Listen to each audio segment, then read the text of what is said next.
Hello, this short video under 15 minutes to upload to YouTube is designed to guide the stakeholders through the information provided for the Design and Development Awards, and we have a short time frame, so we're hoping this will assist you to review it more quickly. You were given some links in an email, active links to some resources for you to review and provide input online, and they include this video. Underneath any YouTube video you can leave a comment. I invite you to do so. You also have the document on which you can comment by clicking on comments here and then comment, and it'll give a text box for you to comment. And finally, a form that you would use to provide input. It's a very short form, and again you were given a link to do that. Of course, if you don't have those links, you can always email or phone us. The idea is to go through the document, the areas that were listed here, and we're going to do that very quickly. I apologize now for some text-heavy PowerPoints, and I'm not going to edit this video, so you might have some little fumbles along the way. I'll just leave them there. The awards are designed to support the development of governance-approved courses and programs in various modes, including asynchronous, synchronous, blends, hybrids, flipped classroom design, technology-enhanced on-site classrooms, and flexible multimodal approaches. The proposals are eligible for funding in both individual courses and as graduate degree or certificate programs. The goals are obviously academic success and enrollment growth through expanded access to high-quality courses involving active learning and technology enhancements to achieve those goals. Under the resources and costs, you'll see that the Design and Development Awards support faculty developing governance-approved courses so that they can have sufficient time and energy to devote to these the development project, and it provides funding for course release time within their contract year, and also for direct compensation during semesters outside of their contract year, that is Summer 1 and Summer 2. Compensation is calculated as 1/8 of a college's consolidated faculty salary average. This has been a past practice. It's what's always been used, and we will continue to do that. This portion is provided directly to the department so that they can use those resources to compensate for the faculty being released. It's also distributed in 2 increments, 50% when a first set of benchmarks are met, 50% with the final set of benchmarks. This 2-part disbursement helps us to achieve persistence, and it's been very successful in the past. This is the list of the criteria for the release of the first 50% of the funds. I do want to point out that while we say a revised syllabus for the appropriate delivery mode, we maintain the integrity of the governance-approved syllabus, and we have a process for making sure that we abide by that, because we're very conscious of SACs and internal governance processes.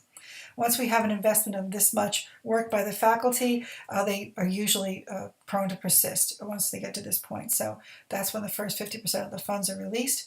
The second 50% when the project is complete and the faculty developer has maintained participation, participated in meetings with the instructional designer, served as a reviewer for our cohort member, had their own course presented and passed a quality assurance review, and presented to the department head for approval, preferably through the culminating faculty showcase, which is turning into a rather exciting event. We're happy to say that. Now, there are resources and costs that are associated with the development projects. So in addition to buying out faculty time, there may be costs such as media development software, some hardware may need to be purchased, those things that are listed here. These costs must be supported by justification of need, and they are provided. The support is provided only during the development project. NLDS and TLOS will do the direct purchase, but we will also help faculty when they're developing their proposals to identify what they might need and to estimate those costs. The proposed grant allocations are approximately $200,000 each academic year. They'll vary, obviously, according to available funds. The individual projects at a course level will be in the range of $8,000 to $16,000. The full program development projects will be considered as a cumulative group of individual funded course development projects, and the funding for that have been promised for subsequent years in the 1 to 3 year process will be given priority in those within that time frame. So it will reduce available funds for individual course or other awards during that cycle. It won't be given in front, but it will be set aside in the subsequent years as required. The proposals will undergo a preliminary review, and as I said, NLDS will help to determine the estimated associated costs, and so faculty will have a better idea of what they need. The criteria for the investment of funds, we developed those in coordination with the Provost Office, and those are included, we'll go over those very quickly, as again, the categories are both individual and graduate level degree or certification projects. The criteria include the support of strategic goals of the university, the alignment with current academic initiatives and priorities, enabling and incentivizing enrollment growth, supplementing rather than competing with on-campus programs, and not any unintentional reallocation of existing resources. In addition, they must comply, obviously, with state regulations and accreditation requirements. We remain mindful of that. We have to understand and be able to manage these projects. They have to be coordinated across campus, fit in an approved college enrollment plan, have a strong financial outlook, and have already been approved through the governance process. In an individual course development, and I'll go through these quickly, they can either be new governance-approved courses developed for existing graduate degree or certificate programs, existing governance-approved courses and graduate degree or certificate programs that are being currently taught in one delivery mode and translated for another, or they could be new governance-approved courses never been taught before, and these can be at the graduate or undergraduate level that are being developed so that they meet the needs of the students and programs in the university. These are submitted by faculty as a subject matter experts with the approval of their department head, their chair, and their dean. They must include a plan for allowing, as I said, faculty course developers to invest that time. So we have to have a plan for the buyout of their time to reduce their course load. They must include a commitment to participate in a semester-long professional development as part of a cohort, work with an instructional designer for guidance and assistance, and submit the course for a quality assurance review. They also have to commit to serving as a peer reviewer for at least one other developed course. The quality assurance review process is a review by a peer, a review by an instructional designer not associated with the project, and a review by the facilitator of the professional development structuring the course development project. Finally, they commit to a review and approval by the department head prior to teaching the course for the first time.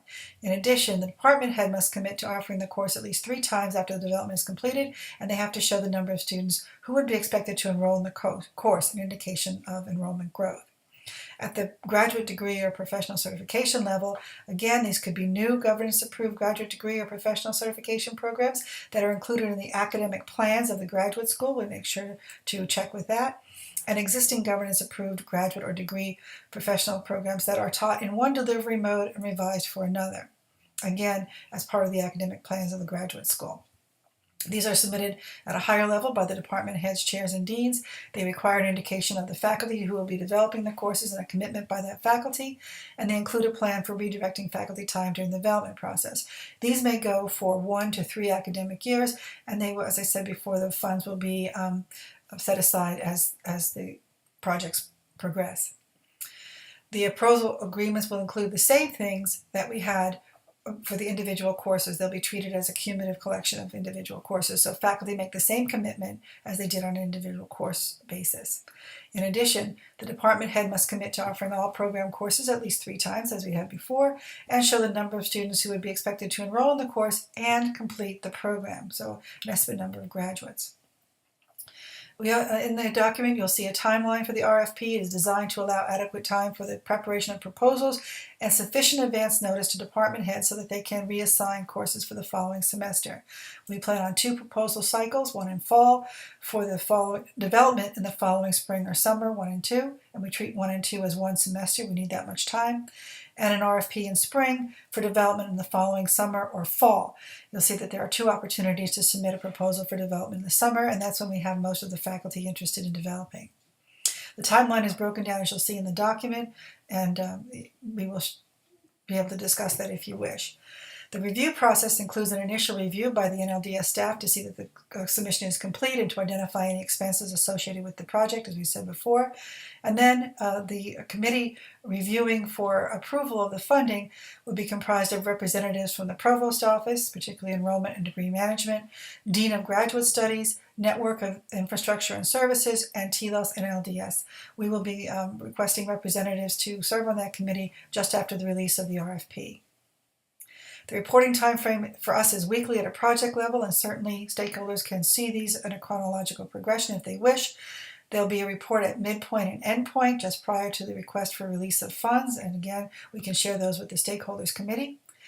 There'll be a summary, a complete progress report on each funded project, as well as a composite that will be presented to the stakeholders at the end of the semester in which the development was conducted. And of course, stakeholders are invited to the faculty showcase where they can see faculty present the outcomes of their efforts in the development projects. The roles and responsibilities are the same as they are for the 4VA. We don't need to go over those again. You've seen them before. And again, you have this opportunities to please utilize the online resources to provide feedback, and you can certainly call and email us at any time. We appreciate your timely response and thank you for all that you do for us.